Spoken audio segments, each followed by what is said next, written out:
West Bengal root এটা এখন গোটা ভারতে একটা অনুপ্রবেশের রুট হিসেবে পরিচিত হচ্ছে। ইনফ্যাক্ট এই পশ্চিমবঙ্গের এই রুটটা গোটা দেশের মানুষের, অন্যান্য সরকারের মাথা ব্যথার কারণ হয়ে যাচ্ছে।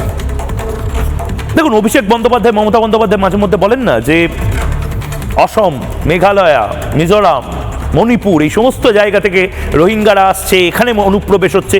ধরেও যদি নিই যে অনুপ্রবেশ আসাম থেকে হচ্ছে, আসামে এমন কোনো মুখ্যমন্ত্রী নেই যাদের বদান্যতায় বাংলাদেশি অনুপ্রবেশকারীরা ভুয়ো ভোটার কার্ড, আধার কার্ড বানিয়ে নিতে পারছে। আসামে এমন কোনো সরকার এই মুহূর্তে নেই যারা জল, খাবার দাবার বাংলাদেশি অনুপ্রবেশকারীদেরকে যখন ডিপোর্ট করা হচ্ছে সেই সময় পর্যন্ত মানবতার খাতিরে নাকি দিচ্ছে। আসামে এরকম কোনো সরকার নেই, মেঘালয়, মণিপুর, মিজোরামে এমন কোনো সরকার নেই যারা প্রতি মুহূর্তে বলছে কোথায় বাংলাদেশি, কোথায় রোহিঙ্গা, এরা তো মিয়ানমারে আছে। এগুলো নিয়ে ফিরহাদ হাকিম কলকাতার মেয়র হিসেবে রোহিঙ্গা দেখতে পান না। মমতা বন্দ্যোপাধ্যায় মুখ্যমন্ত্রী হিসেবে বাংলাদেশি অনুপ্রবেশকারীদের দেখতে পান না। কিন্তু এই না দেখার জন্য অন্যান্য রাজ্যের কি বিপদ, কি ভয়ঙ্কর বিপদ হচ্ছে সেটা নিয়ে এক এক করে এবার আসবো। প্রথমেই ব্রেকিং নিউজ, রিপাবলিক নেটওয়ার্কের এডিটর ইন চিফ অর্ণব গোস্বামীর সঙ্গে দেবেন্দ্র ফডনবিসের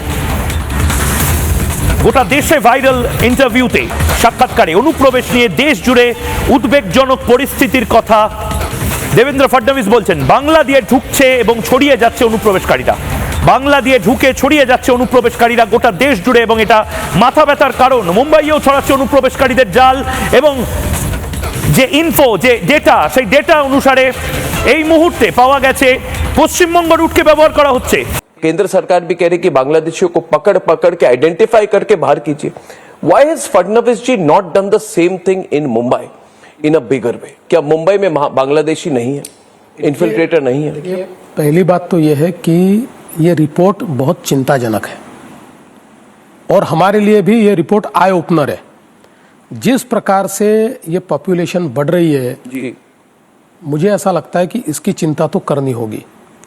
जहां तक बांग्लादेशियों का सवाल है, देखिए, मैं कोई बहुत उसके बारे में विज्ञापन करके तो चीजें नहीं करता हूं, लेकिन जो बांग्लादेशी डिपोर्ट हुए हैं उसमें शायद सबसे बड़ा हिस्सा ये मुंबई का और महाराष्ट्र का है।